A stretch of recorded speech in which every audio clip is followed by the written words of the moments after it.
우리 한 절씩 교독하겠습니다. 내게 주신 하나님의 은혜를 따라 내가 지혜로운 건축자와 같이 터를 닦아두매 다른 이가 그 위에 세우나 그러나 각각 어떻게 그 위에 세울까를 조심할지니라. 이 닦아둔 것 외에 능히 다른 터를 닦아둘 자가 없으니 이 터는 곧 예수 그리스도라. 만일 누구든지 금이나 은이나 보석이나 나무나 풀이나 집으로 이 터를 세우면 각 사람의 공적이 나타날 터인데 그날이 공적을 밝히리니 이는 불로 나타내고 그 불이 각 사람의 공적이 어떠한 것을 시험할 것임이라. 만일 누구든지 그 위에 세운 공적이 그대로 있으면 상을 받고 누구든지 그 공적이 불타면 해를 받으리니 그러나 자신은 구원을 받되 불 가운데서 받은 것 같으리라. 너희는 너희가 하나님의 성전인 것과 하나님의 성령이 너희 안에 계시는 것을 알지 못하느냐. 그 누구든지 하나님의 성전을 더럽히면 하나님이 그 사람을 멸하시리라. 하나님의 성전은 거룩하니 너희도 그러하니라.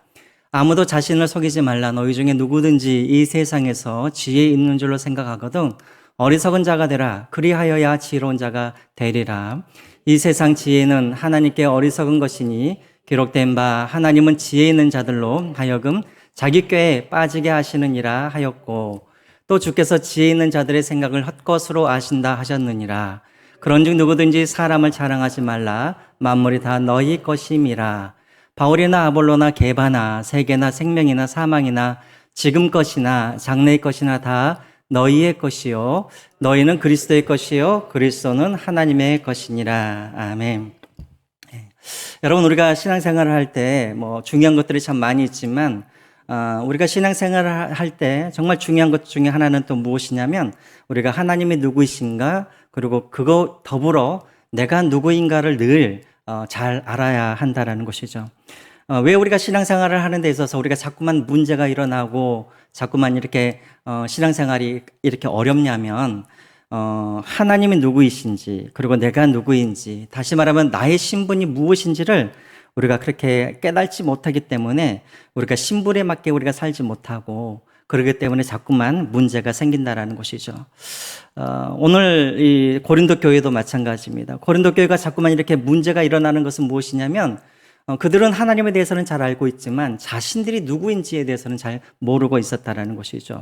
자, 그래서 오늘은 사도 바울이 두 가지에 대해서 이야기를 합니다. 너희들이 누구인지를 잘 알아라는 것이죠. 첫 번째로는 너희들은 하나님의 집이다 라고 먼저 말씀을 하고 계시고, 두 번째로는 너희들은 하나님의 성전이다 라고 지금 이야기를 하고 있습니다. 이 두 가지를 너희들이 깨달아야지, 그래야 너희들 안에 있는 그런 분쟁하는 것들, 다툼들이 이제 없어질 것이다 라고 그렇게 이제 생각하면서 이제 그렇게 말을 하고 있습니다.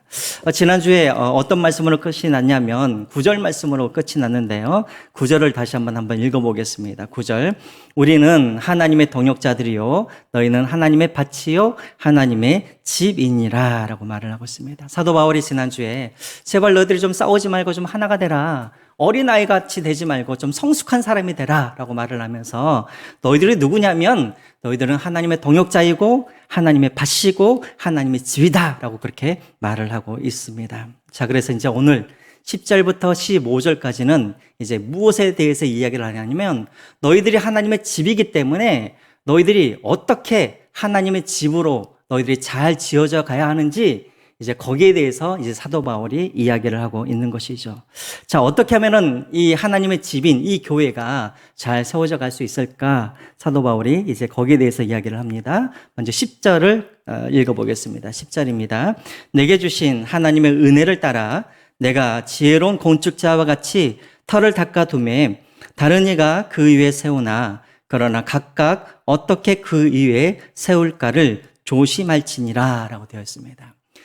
우리 이재우 장로님도 요즘에 이제 집을 이렇게 세워 가시는데, 여러분 집을 이렇게 만들어 갈 때, 집을 만들 때 가장 중요한 게 뭡니까? 가장 중요한 거. 터를 잘 닦아 놔야 되는 것이죠. 터를 잘 닦아 놔야, 그래야지 그 위에 이제 기둥을 세우고 골조를 세울 때 그것들이 이제 잘 세워지지 않습니까? 사도 바울이 말을 합니다. 내가 이 고린도 교회의 터를, 이 집을 내가 잘 닦아 놨다라는 거예요. 그러니까 너희들은 다른 데에서 너희들이 터를 닦지 말고 바로 내가 닦아놓은 이 터 위에서 너희들이 집을 잘 세우라 라고 지금 그렇게 당부를 하고 있습니다. 자, 그렇다면 사도 바울이 대체 어떤 터를 잘 닦아놨다라는 말입니까? 11절에 이제 그것이 나오죠. 어떤 터입니까? 11절입니다. 이 닦아둔 것 외에는 능히 다른 터를 닦아둘 자가 없으니 이 터는 곧 뭐라는 거예요? 예수 그리스도라라고 되어 있습니다. 사도 바울이 고린도 교회를 와가지고 고린도 지역에 와가지고 사도 바울이 복음을 이곳에 심었는데 터를 닦았는데 사도 바울은 이 고린도 교회에서 그는 자신의 어떤 지식이라든가 어떤 자신의 어떤 경력이라든가 어떤 자신의 어떤 자랑이라든가 뭐 그리스의 철학이라든가 뭐 세상의 철학이라든가 이것으로 이 사람들을 설득했던 것이 아니라 사도 바울은 오직 무엇만을 전했냐면 오직 예수 그리스도 그 복음만을 전했다라는 거예요. 그래서 여러분 사도 바울은 확신을 갖고 있습니다. 자신하고 있습니다. 이 고린도 교회는 예수 그리스도의 터로 세워진 그런 교회다라고 이렇게 자신 있게 말을 합니다. 그러므로 너희들은 이 예수 그리스도 이 터 외에 다른 터에서 너희들이 집을 세우지 말고 내가 이미 닦아놓은 이 그리스도 터 위에서 이제 집을 세워가라라고 그렇게 권면을 하고 있는 것이죠. 지금 사도 바울이 이렇게 지금 말을 하고 있는 이유가 무엇입니까? 지금 이 고린도 교회 이 성도들이 자꾸만 싸우고 있잖아요. 왜 싸우고 있냐면은 사람들을 지금 이들이 뭐 하고 있는 거예요? 자랑하고 있는 것이죠. 나는 게바 파라, 나는 아볼로 파라, 나는 사도 바울 파라. 이 사도 바울은 이 모습을 어떻게 보고 있었냐면 이들이 지금 그리스도라는 터 위에 지금 교회를 세우고 있는 것이 아니라 어떤 사람, 게바, 아볼로, 사도 바울 여기 위에 지금 교회를 세우고 있다라고 사도 바울은 판단을 했다라는 것이죠. 그리고 그 사람들의 어떤 자랑거리들, 그 사람들의 그런 말 잘하는 것들, 그 사람들의 그런 철학들 이런 것들 위에 자꾸만 이 사람들이 자신들의 그런 교회를 세우려고 하다 보니까는 하고 있으니까 이 사도 바울이 지금 뭐라 그러냐면 다른데 교회를 세우지 말고 오직 이 터 위에 그리스도의 터 위에 교회를 세워가라라고 그렇게 강조를 하고 있습니다.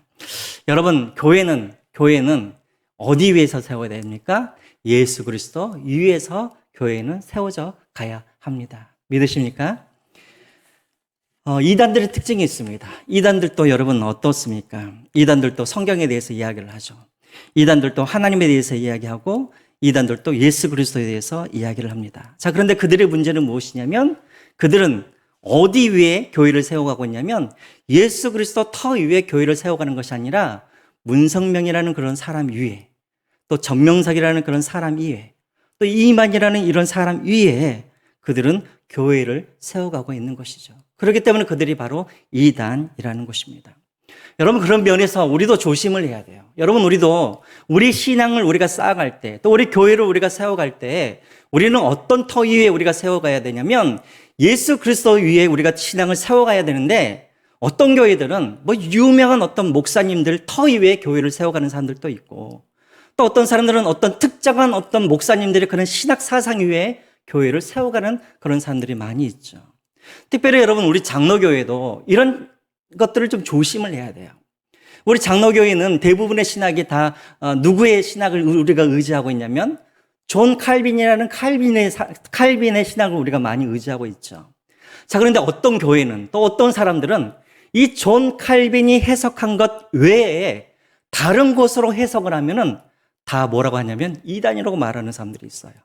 그 마치 존 칼빈이 예수님처럼 칼빈의 사상 위에서 교회를 세워가는 그런 사람들이, 그런 교회들이 우리의 생각보다 많이 있어요. 근데 여러분, 존 칼빈이 여러분 예수님입니까? 아니죠. 존 칼빈도 여러분, 사람이에요. 뭐 오류가 있는 사람인 것이죠.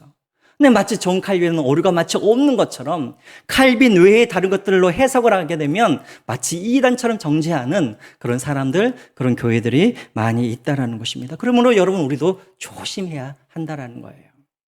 그리고 여러분 사람 위에 교회를 세우는 그런 교회들의 그런 특징들이 있어요. 어떤 특징들이 있냐면 그 사람이 무너지게 되어지면 자신의 신앙도 자신의 교회도 무너지는 경우가 많이 있다라는 거예요. 저도 그런 교회를 많이 봤어요. 어떤 교회를 보면은 어떤 능력 있는 어떤 그런 목사님 때문에 교회가 막 부흥하는 그런 교회가 있었어요. 그런데 어떤 목사님이 어떤 잘못으로 인해서 그 교회를 떠나게 되어지니까 그 잘못된 그 목사님을 보면서 자신의 신앙을 포기해버리는 그런 사람들 저는 너무나 많이 보았어요. 어떤 성도 한 사람 때문에 시험 들어가지고 교회를 떠나버리거나 어떤 목사님 한 사람 때문에 시험 들어가지고 교회를 떠나버리는 사람, 신앙을 떠나버리는 사람. 그 사람들은 어떤 증거냐면 그리스도 위에 그들의 신앙을 세웠던 것이 아니라 사람들의 터 위에 신앙을 세웠다라는 그런 증거인 것이죠. 그러면 우리가 늘 조심해야 됩니다. 어떤 목사님의 어떤 터 위에 어떤 목사님들의 어떤 그런 능력과 어떤 말 잘함과 또 그 사람들의 어떤 능력 때문에 우리가 우리의 신앙을 세워가면 분명히 문제는 반드시 일어나게 된다라는 것입니다. 자, 사도 바울은 이제 터에 대해서 이야기를 한 다음에 그 다음에 이제 또 집을 지으려면 뭐가 중요합니까? 터도 중요하지만 이제 그 집을 어떤 재료로 만드는가 이것도 중요한 것이죠. 그래서 여러분 12절부터 13절, 14절, 15절까지는 이제 그 집을 짓는 재료에 대해서 이야기를 하고 있습니다. 자, 12절을 한번 보겠습니다. 12절 한번 같이 읽어볼까요? 시작. 만일 누구든지 금이나 은이나 보석이나 나무나 풀이나 집으로 이 터 위에 세우면 이라고 되어 있습니다. 여러분 집을 지을 때는 집을 짓는 그런 목적에 따라서 집을 짓는 재료가 달라지죠. 예를 들면은 여러분 일본 같은 경우에는 지진이 많이 일어나잖아요. 그렇죠? 지진이 많이 일어나는 일본은 대부분 집이 뭘로 많이 지어져 있습니까? 돌집으로 많이 지어졌나요? 뭘로요? 목조죠. 나무. 이상하죠. 아니 지진이 일어나면은 아주 그냥 철근으로 지어놓으면 좋을 텐데 왜 목조로 이렇게 짓는가? 왜냐하면 이 흔들릴 때에 이게 같이 흔들리면서 유연성이 있어야지, 탄력성이 있어야지 집이 무너지질 않는 거예요. 그러니까 일본 건물들의 거의 70% 이상은 다 나무로 그렇게 지어졌다고 그래요. 왜냐하면 흔들릴 때 같이 흔들려줘야지 무너지지 않으니까. 자, 그러면 여러분 하나님의 집은 무엇으로 지어져야 할까요? 하나님의 집은 무엇으로 지어져야 되냐면 먼저 하나님의 집이 어떤 집이어야 되는지를 우리가 먼저 알아야 돼요. 여러분 하나님의 집은 어떤 집이어야 되냐면 마지막 때 심판의 때에 하나님의 시험을 통과할 수 있는 그런 집을 지어야 되는 거예요. 자, 그래서 여러분 어떤 집이냐면 바로 13절부터 14절, 15절에 나와 있습니다. 13절, 14절, 15절 같이 한번 읽어볼까요? 시작. 각 사람의 공적이 나타날 터인데 그 날에 공적을 밝히리니 이는 불로 나타내고 그 불이 각 사람의 공적이 어떠한 것을 시험할 것임이니라. 만일 누구든지 그 위에 세운 공적이 그대로 있으면 상을 받고 누구든지 그 공적이 불타면 해를 받으리니 그러나 자신은 구원을 받되 불 가운데서 받을 것 같으리라 라고 되어 있습니다. 자, 우리는 어떤 집을 지어야 되냐면 우리는 마지막 때 하나님의 심판이 이를 때 하나님이 불로 우리를 심판하시는 것이 아니라 하나님이 믿는 우리들은 불로 뭐를 하냐면 시험을 하신다라는 거예요. 자, 그때 불로 시험을 하실 때 이 집이 타지 않냐고 그대로 남아져 있어야 우리가 하나님 앞에 인정을 받고 하나님 앞에 상을 받는다라는 것입니다. 자, 그렇다면 여러분 다시 한번 12절을 보시면 불을 통과하려고 그러면 그 집이 금과 은과 보석으로 만들어져야겠습니까? 아니면은 뭐죠? 나무나 풀이나 집으로 만들어져야겠습니까? 뭘로 만들어져야겠어요? 금이나 은이나 보석으로 만들어지는 그런 집을 만들어야겠죠. 그래야 우리가 이 시험을 통과한다는 것입니다. 여러분 마지막 때에는 반드시 하나님의 불심판이 아니라 우리에게는 불시험이 있는 거예요. 이것은 우리가 구원을 받느냐 안 받느냐의 문제가 아니라 우리 모두는 다 구원을 받는데 하나님의 우리의 믿음이 어떤 믿음인지를 하나님이 테스트하기 위해서 우리에게도 불시험이 있다는 거예요. 자, 그때 우리 신앙을 집이라든가 나무라든가 또 풀이라든가 이런 없어질 것들로 우리의 신앙을 이렇게 세워간 사람들은 그때 다 태워져서 하나님 앞에서 구원을 받기는 하지만 무엇이 없다라는 거예요? 받을 상이 없다라는 것이죠. 그러니까 상이 없는 구원을 받게 된다라는 것입니다. 자, 그런데 반대로 그 신앙을 금이라든가 은이라든가 보석이라든가 타지 아니하는 그것으로 신앙을 쌓아가는 사람들은 마지막 때에 하나님의 불로 테스트를 하실 때 그것을 통과하게 되어지면 그 사람은 그 하나님 앞에 공적이 있기 때문에 그 사람은 무엇을 받는다고요? 하나님 앞에 상을 받게 된다라는 것입니다. 자, 그런데 여기서 말하는 이 상은 뭐 하나님께서 뭐 어떤 사람은 뭐 100평짜리를 주시고 천국에 가면 어떤 사람에게는 뭐 10평짜리를 주시고 이런 상은 아니겠죠. 성경에는 분명히 어떤 상에 대한 그런 이야기는 없어요. 상을 주시겠다는 이야기는 나오는데 구체적으로 어떤 상에 대해라는 것은 나와 있지는 않습니다. 그래서 또 다음에 또 이것들을 한번 이야기를 할 때 한번 나눌 텐데요. 어찌됐든 중요한 것은 하나님이 분명하게 우리에게 상을 주신다라는 것입니다. 자, 그렇다면 여러분, 여기서 말하는 그런 어떤 그 금방 타버릴 그 풀이라든가 집이라든가 나무라든가 여러분 이것은 무엇을 상징하는 걸까요? 어떤 것? 금방 타버릴 것, 영원하지 않는 것들을 말하겠죠. 그렇다면 여러분 고린도 교회의 예를 한번 들어보자면 이들은 지금 이들은 지금 어떤 것들을 지금 가지고 이들은 지금 이 집을 세워가고 있습니까? 다시 말하면 어떤 그런 풀이라든가 나무라든가 어떤 집으로 지금 이 사람들이 지금 세워가고 있는 거예요. 이 사람들이 지금 뭘 하고 있습니까? 사람들을 자랑하고 있죠. 또 자랑하는 지식들이 있죠. 또 어떤 잘못된 그런 열심들, 또 각종 은사들, 또 방언들, 또 교회의 직분들. 여러분, 교회가 이런 것처럼 막 사람을 자랑하고 또 잘못된 그런 열심들, 그리고 각종 어떤 은사들, 방언들, 또 직분, 이런 금방 타버릴 것으로, 영원하지 않는 것으로 교회가 이렇게 집을 지어져 간다면, 또 우리 신앙을 그렇게 지어져 간다면, 여러분 그 사람은 하나님 앞에 받을 상이 하나도 없다라는 거예요. 왜? 마지막 때는 이런 것들은 하나님의 불시험을 통과하지 못하기 때문에. 그렇다면 여러분 우리는 그리스도라는 터 위에 우리는 대체 어떤 재료로 우리 신앙을 우리가 세워가야 할까요? 무엇이 여러분 영원한 것일까요? 먼저 여러분 이사야서 40장 8절을 한번 보겠습니다. 이사야서 40장 8절 말씀 한번 볼까요? 같이 한번 읽어보겠습니다. 시작. 풀은 마르고 꽃은 시드나 우리 하나님의 말씀은 영원히 서리라.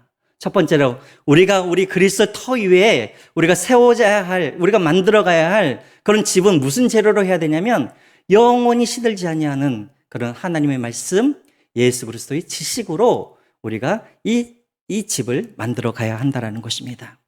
또 여러분 영원히 타지 않는 것들이 있죠. 또 무엇이 있습니까? 고린도전서 13장 8절 한번 보실까요? 그 다음 겁니다. 한번 같이 읽어볼까요? 시작. 사랑은 언제까지나 떨어지지 아니하되 애언도 패하고 방언도 그치고 지식도 패하리라. 그렇죠. 여러분 방언이라든가 애언이라든가 그런 지식이라든가 이 모든 것들은 마지막 때가 되어지면 다 패해지는데 패해지지 않는 것이 무엇이 있다고요? 바로 사랑이라는 것입니다. 하나님에 대한 사랑 그리고 이웃에 대한 그런 사랑. 이런 사랑을 가지고 우리가 신앙을 세워가야 그래야 태워지지 않는다는 것입니다. 그 외에도 무엇이 있을까요? 천국에 대한 그런 소망들 그리고 하나님에 대한 그런 믿음들 이런 것들을 가지고 우리가 영원히 패하지 아니하는 그런 것들로 우리가 쌓아갈 때 마지막 때에 하나님께서 불로 심판하실 때 아니 시험하실 때 우리가 그것을 통과하고 우리가 하나님 앞에서 우리가 상을 받게 된다라는 것입니다. 자, 여러분 지금까지 이 사도 바울은 이 고린도 교회에게 너희들은 하나님의 집이다. 그러므로 너희들은 싸우지 말아라.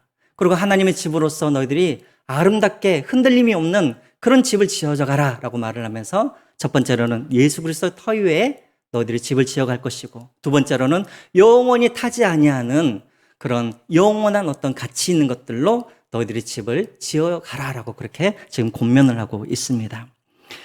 자, 이제 두 번째로 이제 사도 바울은 또 무엇에 대해서 이제 또 비유를 하게 되냐면 이제 너희들은 하나님의 성전이다라고 말을 하면서 이제 그들에게 이제 성전에 대해서 이제 이야기를 하고 있습니다. 여러분 16절을 한번 같이 한번 읽어보겠습니다. 16절 같이 한번 읽어볼까요? 시작. 너희가 하나님의 성전인 것과 하나님의 성령이 너희 안에 계시는 것을 알지 못하느냐. 여러분 보십시오. 사도 바울이 놀라운 두 가지를 선포를 하죠. 첫 번째는 무엇입니까? 너희들이 바로 하나님의 뭐라는 거예요? 성전이다 라고 지금 놀라운 선포를 하고 두 번째로는 너희 안에 누가 계신다라는 거예요. 성령 하나님이 너희 안에 계신다라는 것입니다. 여러분 구약을 살던 사람들은 도저히 상상할 수 없는 그런 일들이죠. 여러분 성전은 오직 어디에만 있습니까? 예루살렘만 있는 것이 성전인데 우리가 바로 성전이라고 그렇게 선포를 하죠. 그리고 또 우리같이 감에 더러운 또 추악한 우리 안에 누가 들어와 계신다고요? 성령 하나님이 우리 안에 들어오신다라고 지금 놀라운 선포를 하고 있는 것입니다. 왜 우리가 하나님의 성전입니까? 우리 안에 하나님의 성령 하나님이 우리 안에 들어오셨기 때문에. 우리가 거룩한 사람이 아니라 우리가 무엇을 잘해서가 아니라 하나님이 우리 안에 들어오셨고 그리고 하나님은 우리를 소유하셨기 때문에 우리가 하나님 앞에서 거룩한 성전이 된 것입니다. 여러분 그러면 이단들을 한번 보십시오. 오늘따라 이단에 대해서 이야기를 하는데 저기 막 과천 같은 데 보거나 가면은 신천지들이 막 간판에다 거기 막 걸어놨죠. 뭐 야고보 성전, 또 뭐 시온 성전, 또 무슨 베드로 성전 해가지고 막 성전을 이렇게 걸어놨습니다. 여러분 이곳은 성전입니까 아닙니까? 밖에 성전이라고 써져 있으니까 성전입니까? 거기에도 아까도 말씀드렸지만 거기서도 예배도 드리고 기도도 하고 말씀도 듣고 그래서 여러분 거기가 성전입니까? 아니죠. 무엇이 거기 안에 임해야 성전입니까? 성령 하나님이 거기에 임재하셔야 성전인 것이죠. 근데 여러분 신천지는 누가 성령이에요? 이만희가 성령이 이만희가. 여러분 이만희가 성령인데 거기에 있으면 이만희가 거기에 있다 한들 그것이 진정한 성전은 아닌 것이죠. 진정한 성전은 무엇이냐면 성령 하나님이 임재하신 곳이 성전이라는 것입니다. 자 그렇다면 여기서 이제 우리가 한 가지 궁금한 게 있죠. 왜 사도 바울이 그러면 우리를 성전이라고 그렇게 불렀을까? 왜 지금 사도 바울이 성전에 대해서 지금 강조를 하고 있는가? 그 이유가 17절에 나와 있습니다. 17절 우리 같이 한번 더 읽어보겠습니다. 시작. 누구든지 하나님의 성전을 더럽히면 하나님이 그 사람을 멸하시리라. 하나님의 성전은 거룩하니 너희도 그러하니라. 자, 무엇을 지금 강조하기 위해서 지금 사도 바울이 너희들은 성전이다라고 말을 하고 있냐면 너희들은 성전이기 때문에 어떠한 존재라는 거예요? 거룩한 존재라는 거예요. 자, 거룩한 존재들이 서로 싸울 수 있습니까? 못 싸웁니까? 싸워서는 안 되죠. 자, 그런데 너희들이 거룩한 존재인데 스스로 거룩한 존재인지를 모르니까 서로 분파를 나누고 서로가 서로를 싸우고 이런 일들이 일어나고 있다는 거예요. 자, 그런데 여러분 여기서 참 중요한 단어가 하나 나오는데 여러분 거기에 보시면 17절을 보시면 누구든지 하나님의 성전을 더럽히면이라고 되어 있죠. 여기서 여러분 더럽히다 이 단어는 원어 성경에 보면 이제 푸데레이라는 단어를 사용합니다. 푸데레이. 근데 여러분 원래 이 뜻은 무엇이냐면 파괴하다, 멸하다라는 뜻을 가지고 있습니다. 그러니까 더럽히다는 그런 뜻보다도 파괴하다, 멸하다. 그래서 여러분 17절에 보면은 이 단어가 또 한 번 또 나와요. 어디에 나오냐면 다시 한번 17절을 보십시오. 누구든지 하나님의 성전을 더럽히면 하나님이 그 사람을 뭐 한다고요? 멸하시리라 라고 되어 있죠. 여기서 말하는 멸하다 이 말이 바로 뭐냐면 앞에 나와 있는 푸데레이라는 단어를 똑같이 쓰고 있는 거예요. 그러니까 17절에는 푸데레이라는 이 단어 멸하시다라는 단어, 파괴하다라는 단어가 두 번 나오고 있어요. 자, 그러면 원래 성경대로라면 이것을 어떻게 해석하냐면 누구든지 하나님의 성전을 파괴하는 사람은 하나님이 그 사람을 어떻게 하겠다고요? 파괴하시겠다라는 거예요.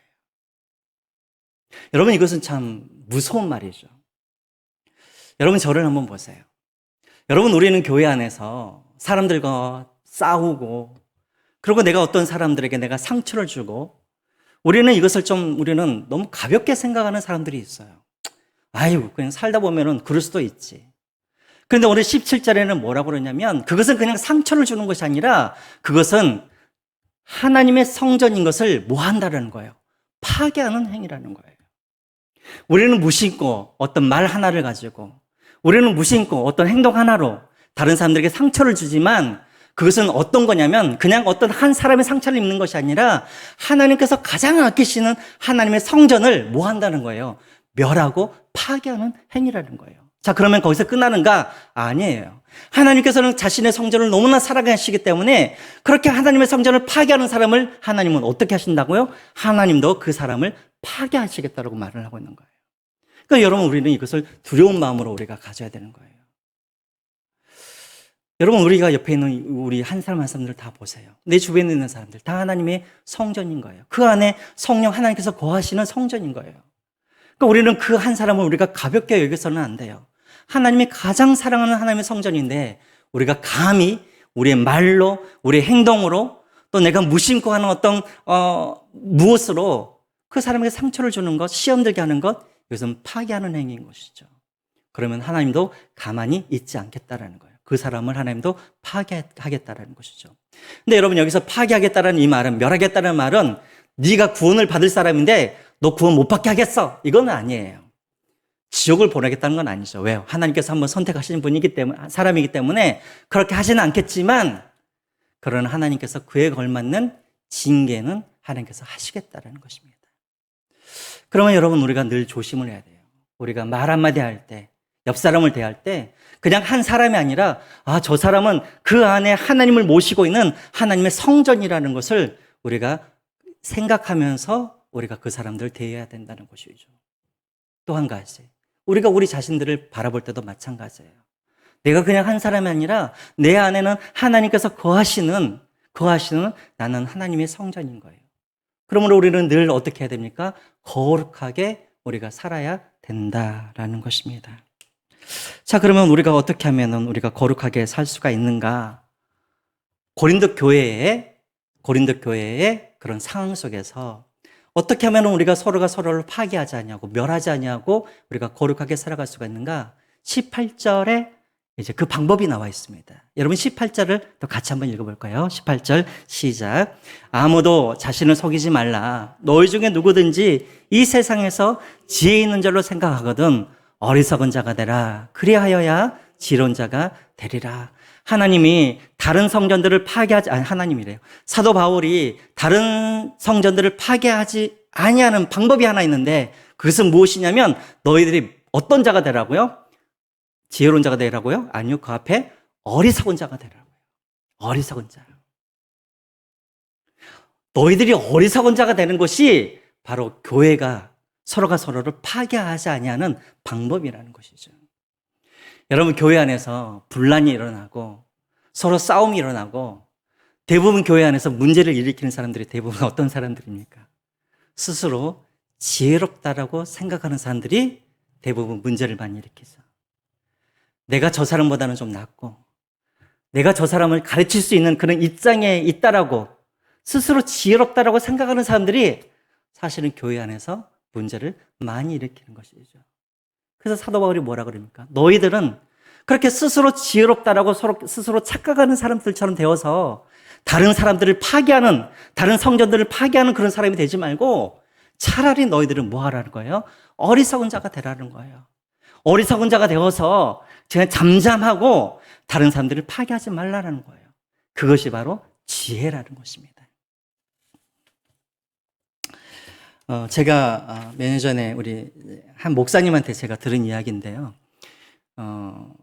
그 목사님이 한 번은 이제 그런 이야기를 한번 하셔요.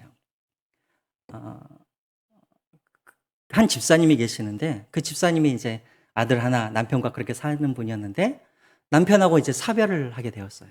남편하고 사별을 하게 되니까는 당장 먹고 사는 문제가 생기잖아요. 그래서 이제 이 여자 집사님이 달리 뭐 할 게 없으니까, 기술이 없으니까, 그래서 이제 치킨집을 이제 차렸다고 해요. 치킨집을 차려가지고 이제 치킨집을 운영을 하는데, 여러분, 치킨집에 가시면 사람들이 치킨만 먹습니까? 아니면은 또 뭘 먹어요? 다 드셔보셨어요? 치킨에다가 또 맥주를 먹잖아요. 그러니까 이 집사님은 사실 맥주를 안 팔려고 그랬는데 사람들이 계속해서 치킨만 먹을 수는 없잖아요. 그러니까 맥주를 좀 달라 그러니까 할 수 없이 이제 맥주를 팔기 시작한 거예요. 자, 그랬더니 이제 장사도 잘 되고 이제 어느 정도 이제 생활에 안정이 좀 됐었었죠. 그런데 이제 1, 2년 후에 갑자기 하나뿐인 그 아들이 교통사고로 갑자기 세상을 이제 떠나게 됩니다. 여러분, 그 아들 하나 믿고 살았는데 아들이 죽으니까 얼마나 정말 이렇게 하늘이 무너지겠습니까? 그렇죠? 이제 장례식 때 이제 교회 목사님과 성도들이 와가지고 함께 예배도 드려주고 같이 또 위로를 그렇게 해줬습니다. 자, 그런데 이제 다 예배가 끝나고 이제 가는 길에 한참 교회 안에서 믿음이 있다라는 한 권사님이 그 집사님을 이렇게 손을 딱 잡더니 뭐라고 그러냐면, 집사님, 그러니까 왜 술 장사를 했어? 라고 이런 말을 하더라는 거예요. 그러니까 이 집사님은 뭐라 그래요? 이 권사님은 왜 그런 이야기를 했겠어요? 자기 딴에는 이제 왜 믿음으로 살지 왜 이렇게 막 그랬겠어만 이제 믿음으로 이렇게 이야기를 했겠죠. 근데 그 이야기를 듣는 순간 이 여자 집사님이 완전히 어떻게 되겠습니까? 그냥 무너져 버린 것이죠. 왜요? 아, 내가 술 장사를 해가지고 내가 내 아들을 죽였구나. 이런 마음이, 죄책감이 이제 들어오더라는 것이죠. 자, 그 뒤부터 아무 일도 못 하는 거예요. 자, 그런데 이야기가 여기서 끝나면 되는데, 이제 또 이야기가 또 있어요. 자, 이제 아들이 교통사고로 죽었으니까는 아들이 이제 보험금이 나왔겠죠, 보험금이. 이제 보험금이 나왔는데, 이제 어느 날, 이제 교회 이제 여자 권사님, 여자 전도사님과 성도님들이 와가지고 또 이제 이 집사님을 위로한다고 같이 또 예배를 드렸어요. 예배를 드리고 이제 또 가는데 그 여자 집사님이 뭐라 그러냐면, 집사님 그 보험금 받으셨죠? 하면서, 근데 11조는 내셨어요? 또 이렇게 물어보더라는 거예요. 여러분, 이 자식들 그 죽어가지고 보험금을 남으면 대부분의 그 부모들은 그 돈에다 손을 못 대죠. 그죠? 어떻게 그것을 사용합니까? 그럼 뭐 어떤 정신으로 그 11조를 낼 생각을 하겠습니까? 자, 그런데 그또 여자 전도사님이 뭐 그분 딴에는 또 믿음이라고 또 이야기를 하면서 11조 이야기를 했겠죠. 자, 여러분 보세요. 어떤 한 사람을 이렇게 시험 들고 무너뜨리는 그런 일들은 여러분 어리석은 사람들이 하는 게 아니에요. 스스로 지혜 있다고 생각하고 스스로 믿음 있다고 하는 사람들이 그렇게 무심코 다른 사람들의 상처를 주고 하나님의 성전을 그렇게 무너뜨린다는 것이죠. 욥기를 보세요. 욥기에 그 세 명의 그 세 친구들을 보세요. 여러분 세 친구들이 말하는 그 말들을 다 틀린 말입니까? 아니죠. 다 맞는 말이잖아요. 그렇죠? 그 사람들이 하는 말이 다 맞는 말이에요. 그런데 여러분 욥기 40장에 보면 하나님께서 뭐라고 그러시냐면 너희들은 미련하고 어리석은 자들이라고 그렇게 이야기를 해요. 틀리지는 않지만 그러나 그런 말들이 미련하고 어리석은 말이라는 것이죠. 자기들이 생각했을 때는 스스로 지혜롭다고 하지만 그러나 하나님 보시기에는 미련한 거예요. 그럼 우리는 교회 안에서 어떻게 살아야 되냐면 우리는 교회 안에서는 우리는 미련한 사람처럼 살아야 돼요. 이것이 하나님 보시기에는 지혜로운 것인 것이죠. 그런데 여러분 이제 우리가 한 가지 문제는 있어요. 우리가 그러면 교회 안에서 어리석게 우리가 살게 되었으면 쉬운 일이 아니죠. 왜요? 저 사람은 잘난 척을 하고 있는데 내가 내 지식으로 한번 콧대를 좀 납작하게 해주고 싶고 저 사람 좀 잘난 척하고 있는데 내가 좀 이렇게 좀 뭘 해주고 싶은데 스스로 어리석은 척하는 게 참 쉽지는 않아요. 그래서 여러분 19절과 20절을 우리가 기억해야 됩니다. 19절과 20절. 우리 19절과 20절 한번 볼까요? 시작. 이 세상 지혜는 하나님께 어리석은 것이니 기록된 바 하나님은 지혜 있는 자로 하여금 자기께 빠지게 하시느니라 하였고 20절입니다. 또 주께서 지혜 있는 자들의 생각을 헛것으로 아신다 하셨느니라. 여러분 저를 한번 보세요. 우리가 교회 안에서 어리석게 사는 것이 왜 힘든가? 왜 내가 잠잠하게 사는 게 힘든가? 막 저 사람 막 잘난 척하고 막 지혜로운 척하는 걸 보면은 막 꼴 보고 싫고 막 좀 이렇게 한 대 좀 쥐어받고 싶고 또 내 말로 막 꺾고 싶고 막 이럴 때가 있죠. 자, 그런데 왜 그런 마음이 생기냐면 우리가 하나님의 주권을 우리가 인정하지 않기 때문에 그러는 거예요. 기억하세요. 하나님은 20절 말씀처럼 다 알고 계세요. 얼마나 저 사람이 미련한 말을 하고 있는지 하나님은 다 알고 계시는 거예요. 그러나 하나님은 알고 계실 뿐만 아니라 19절에 보면은 하나님은 반드시 어떻게 하시냐면 그 지혜로운 사람이 스스로의 깨에 빠지도록 하나님은 반드시 만드신다라는 거예요. 그러니까 여러분, 내가 참으면 막 저 사람이 막 교회를 막 휘저잡을 것 같고 막 교회를 나쁘게 만들 것 같고 걱정하지 마셔요. 하나님은 다 알고 계시고 하나님은 그 사람이 스스로 꾀에 빠지도록 하나님은 그 사람을 반드시 하나님은 징계하실 거라는 것이죠. 그러면 여러분들을 낙심하지 마시고 걱정하지 마시고 여러분들은 교회 안에서는 어리석은 자가 되십시오. 그래서 하나님 앞에서는 지혜로운 자가 되시기 바랍니다. 이제 결론입니다. 여러분 21절, 22절, 23절 읽겠습니다. 21절. 그런즉 누구든지 사람을 자랑하지 말라. 만물이 다 너희 것임이라. 바울이나 아볼로나 게바나 세계나 생명이나 사망이나 지금 것이나 장래 것이나 다 너희의 것이요 너희는 그리스도의 것이요 그리스도는 하나님의 것이니라. 자, 지금 이게 무슨 말입니까? 너희들이 신분이 무엇인지 잘 알아라는 거예요. 니들이 신분이 무엇인지를 잘 알아라는 거예요. 자, 지금 너희들은 뭘 하고 있느냐? 막 아볼로가 나는 좋다. 나는 바울이 좋다, 나는 게바는 좋다라고 하지만 그 사람들은 다 누구냐면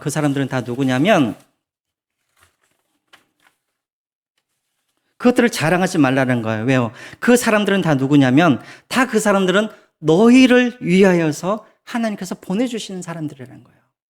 아볼로도 너희 것이고 바울도 너희 것이고 게바도 다 너희 것이라는 거예요. 근데 다 너희 것인데 너희들을 위해서 하나님께서 보내주신 하나님의 종인데 왜 그런 사람들을 너희가 자랑하고 있느냐? 지금 그런 이야기인 거예요.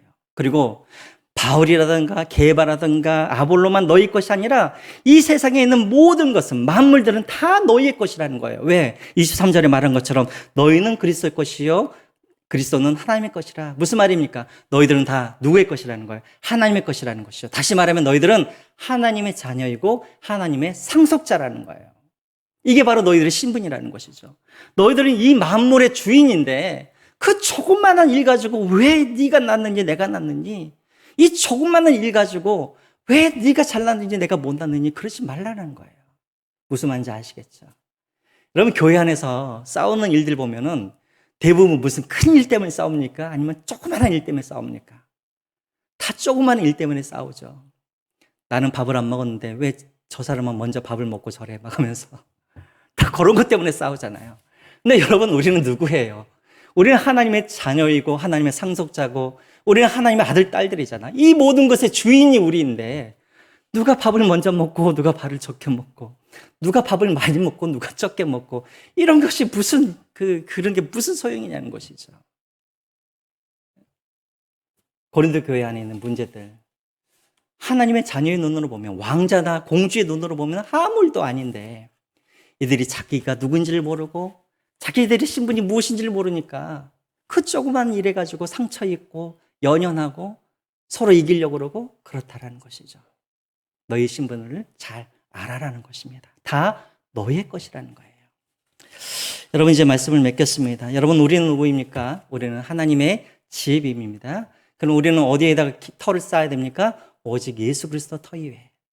어떤 목사님이라든가 어떤 칼빈이라든가 여기가 아니라 우리 신앙을 오직 예수 그리스도 이 복음 위에 우리 신앙을 쌓아가시고, 그리고 그 집을 쌓아갈 때 금방 태워질 무슨 세상의 지식, 무슨 열심, 뭐 사람들에 대한 어떤 자랑, 이걸로 쌓아가지 마시고 영원한 것들, 사랑과 소망과 믿음과 예수 그리스도에 대한 그런 진리로 집을 쌓아가시고, 두 번째로 우리가 하나님의 성전인 것을 늘 기억하면서 또 우리가 거룩한 자가 되어주고 또 내 옆 사람도 하나님의 성전인 것을 우리가 깨닫고, 그래서 교회 안에서 늘 어리석은 사람들이 되라고 오늘 그렇게 말하고 있습니다. 그렇게 사시는 여러분 모두가 되시기를 주님의 이름으로 부탁드립니다. 이 시간 같이 하나님 앞에 한번 기도할까요? 여러분, 우리가 오늘 말씀 가지고 하나님 앞에 한번 기도했으면 좋겠습니다. 하나님, 내가 나의 신분을 늘 기억하게 해주십시오. 나는 하나님의 상속자인데 나는 너무나 조그마한 일 가지고 내가 상처를 입고 조그마한 일을 가지고 다투고, 하나님 이제 그렇지 않게 해주시고 내가 나의 신분을 내가 깨닫게 하시고 신분에 맞게 내가 그렇게 살아가게 해주십시오. 그리고 하나님, 우리 교회가 정말 하나님의 집이요 또 하나님의 성전인 것을 우리가 늘 기억하고 서로를 아껴주고 사랑하고 서로를 세워줄 수 있는 우리 교회가 되어주고 함께 하나님의 집으로 세워져 갈 수 있도록 도와주십시오. 위해서 이렇게 한번 기도하시고요. 두 번째로는 우리 다음 세대들을 위해서 여러분 한번 기도해 주시기 바랍니다. 우리가 늘 우리가 빼놓지 않고 기도할 것이 우리 다음 세대들 아니겠습니까? 우리 청년들, 우리 중고등부 학생들, 우리 유초등부 학생들, 늘 하나님을 바로 알고 인격적으로 주님을 만날 수 있도록 위해서 기도해 주시고